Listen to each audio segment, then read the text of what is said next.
Esto es una anécdota que me contó mi madre de la escuela de aquella época, que la profesora preguntó que si el corazón tenía patas.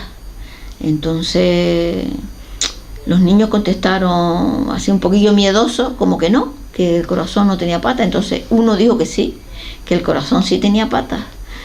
Y dice, sí señorita, sí tiene patas, porque mi padre le dice a mi madre, abre las patas corazón.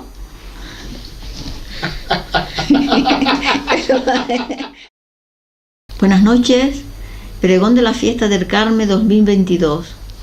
Quiero dirigir unas palabras porque nos ubicamos en el corazón de este barrio.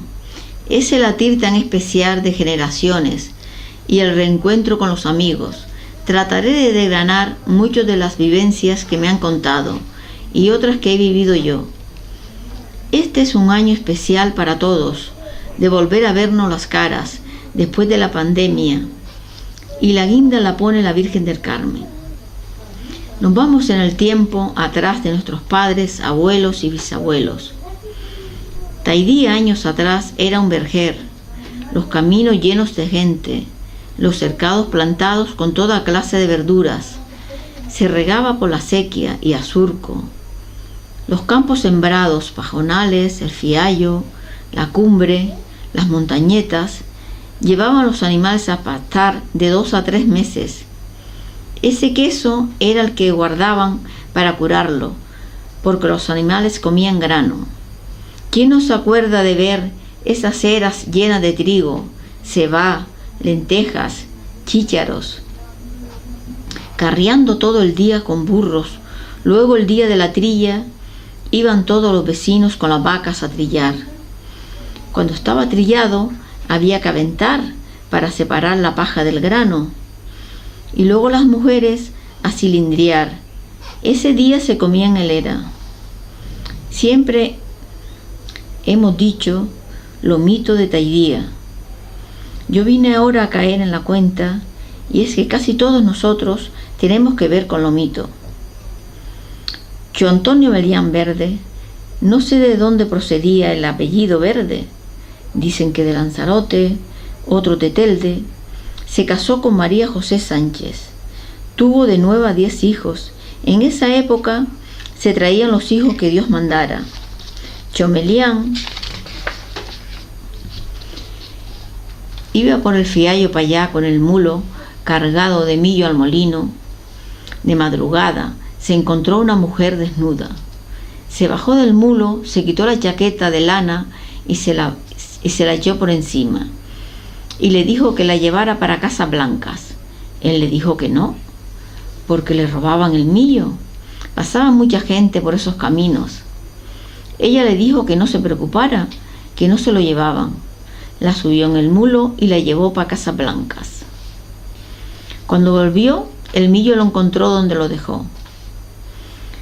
En esa época dice que existían brujas, y si les cogía el día, se quedaban desnudas. No hacían daño a nadie, lo que cuenta que hacían perrerías, y creo que ustedes en sus casas también han oído algo. De todos los hijos que tuvo, 2 fueron machos, y antes las hembras ayudaban en la agricultura y no las mandaban a la escuela. Y Miguel Melián y Felipe sí fueron a la escuela, pero malamente aprendieron a leer y escribir. Miguel se casó con Gregorita y se quedó viviendo en Lomito, y tuvo un fajo de hijos. La hija mayor se enamoró de uno de San Mateo, que venía caminando a lo mejor una vez al mes. Venía por la mañana y se iba por la tarde. Una de las veces lo invitaron a comer un sancocho, y él todo privado para comerse el sancocho de pescado, cuando le ponen delante un sancocho de rábanos. ¿Esto qué es? La comida típica nuestra. En Lomito había otro terrateniente, Juan Torres, casado con María Melián, hija de Chomelián. Tuvo también familia numerosa. En esa época se iban a Cuba a trabajar, a hacer fortuna. Se fue solo. Los hijos eran pequeños, y estando allí La costumbre era que comían con los patrones. Estaban comiendo y una cubana le tocó el pie por debajo de la mesa y él le dijo: manténgase, que mi mujer está en Canarias. De esos hombres serios no hay hoy en día. Todos los hijos eran guapos, pero una hija, según él, era fea. Las chicas iban a trabajar a la costa, a los tomateros y al almacén. Conoció a un chico de San Mateo. Venía caminando a verla a Lomito y yo, Juan Torres, estaba mosqueado. Ese hombre venir de San Mateo aquí a ver a mi hija, que es un poco fea, alguna falta tiene que tener. El hombre tenía loco a la mujer, todo el día diciéndoselo. Y ella, un día que vino para Teidía, habló con Salvorito el yerno y le dijo: hable con ella, que deja a ese hombre, que tiene que ser un matao. Mi abuelo Salvador, cuando la vio, le dijo: ¿usted le gusta a ese hombre? Ella le dijo que sí. Pues métale el gancho, no lo dejes ir. Aquí en Teidía también habían terratenientes. Yo Antonio Torres, hermano de Yo Juan Torres, también tuvo familia numerosa. Su hijo Juan Torres y Manuel Álvarez fueron a la guerra juntos. Antes no había teléfono como ahora. No se sabía si estaban vivos o muertos. Un buen día, la hermana Jesús salió a buscar agua y miró para el barranquillo y vio a dos hombres comiendo higos en la higuera de Antoñito Álvarez del barranquillo. Se fijó bien y era el hermano Juan y Manuel Álvarez, que llegaban de la guerra.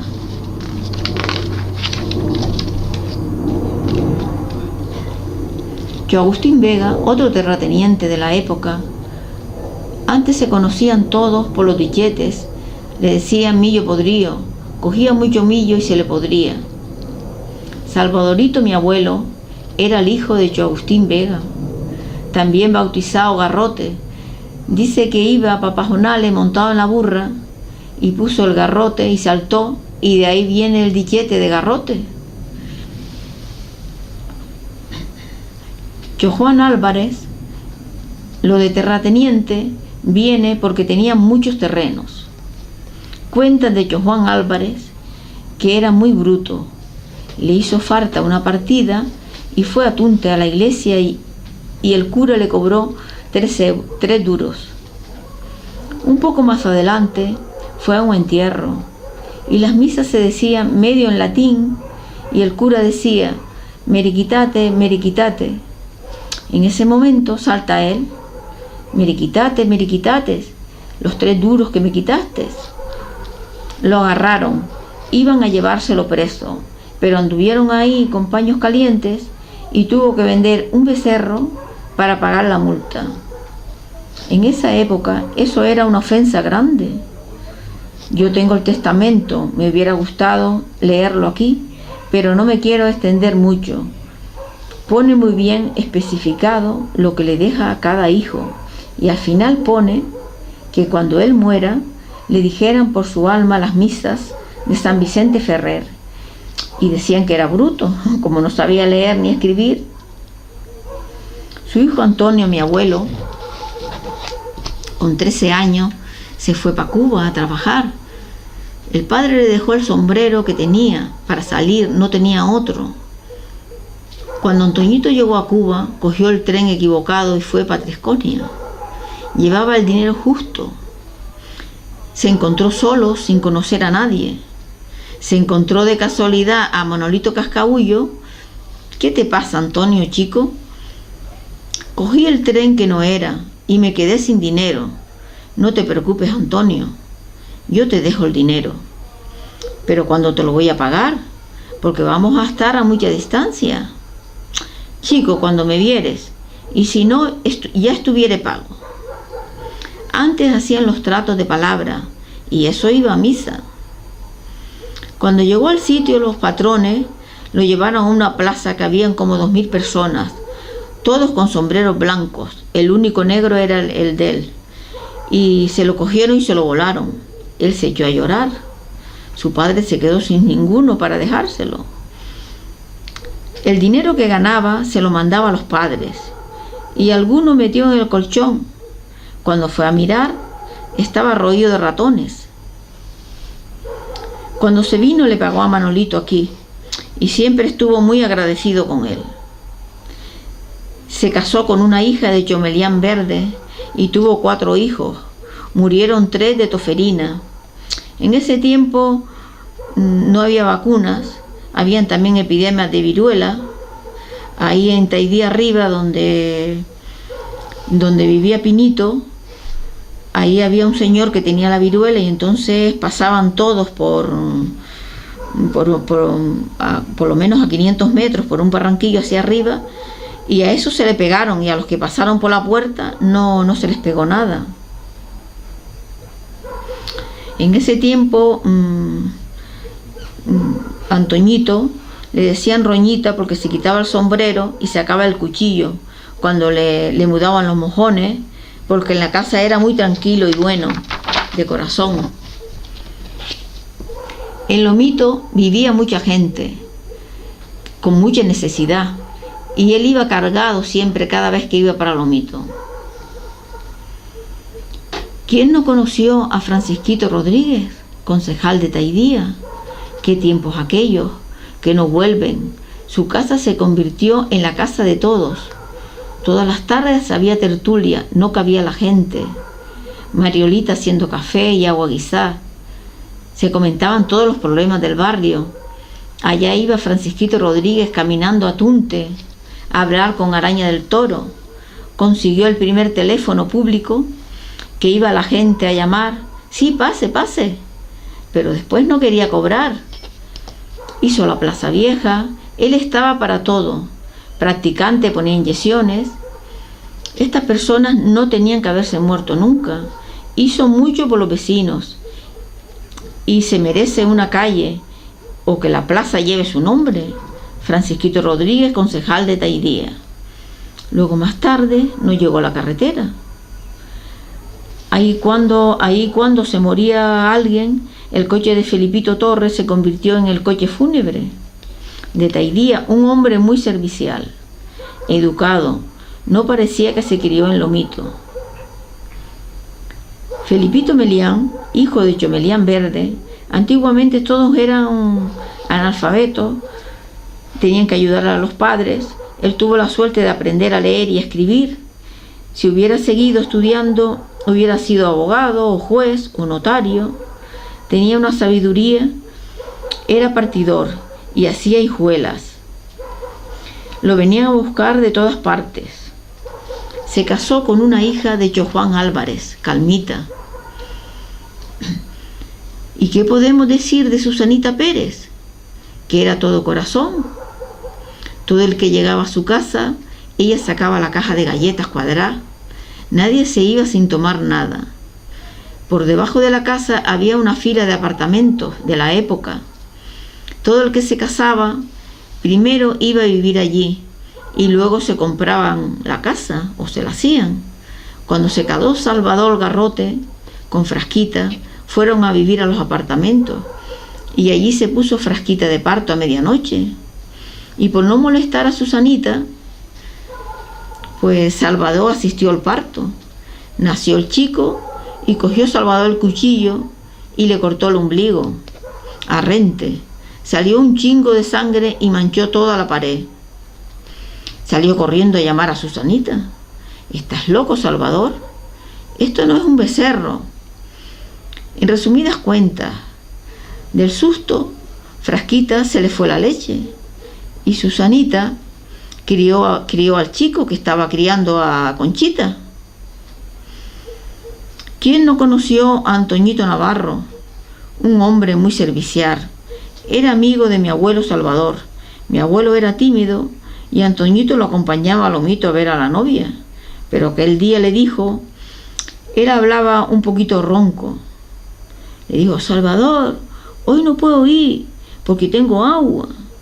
Salvador se armó de valor y cuando llegó allá frente estaba Antoñito Navarro moceando con la novia de Salvador. Antes se acostumbraba, cuando nacía un niño, iban todos a la casa de la paría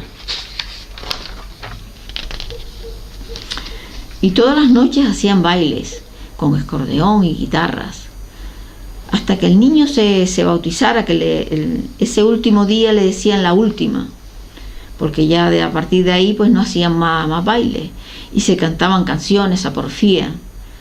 Cuando nació Camilita, la madre de Guillermita, una de las noches fue Calmitas Torres, y más gente, ¿no? Iban de Lomito, de Risco Blanco, de todos los sitios conocidos y eso.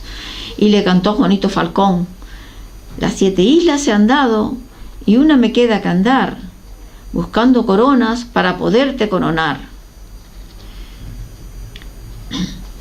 También Manuel Saldiña fue un hombre héroe, casado con Nieve, hija de Julita, conocido por Panduro, tuvo familia numerosa, iba a trabajar de sol a sol.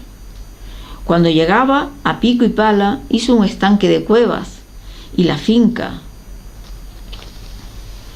No podemos olvidarnos de Venturita el Calzonúo, era la alegría de Taidía, pasaba montado en la burra diciendo bromas. Creo que todos nos sentimos orgullosos de nuestros padres, abuelos y bisabuelos. Ya hablar de la época nuestra, nos quedamos chiquitos. Espero que nadie se sienta aludido, porque todos nos damos parentesco. Hay tanto que contar que estaría toda la noche. Solamente recordarles que ellos se merecen nuestros respetos. La noche de los difuntos ellos lo celebraban en familia, rezando por sus difuntos y asando castañas. Y nosotros hemos cogido costumbres extranjeras que no son nuestras, vistiéndonos de Halloween a nuestros hijos y nietos. Ellos no se merecen eso. Pues nada, ya con esto pues ya desearles que todos tengan unas felices fiestas y que viva la Virgen del Carmen.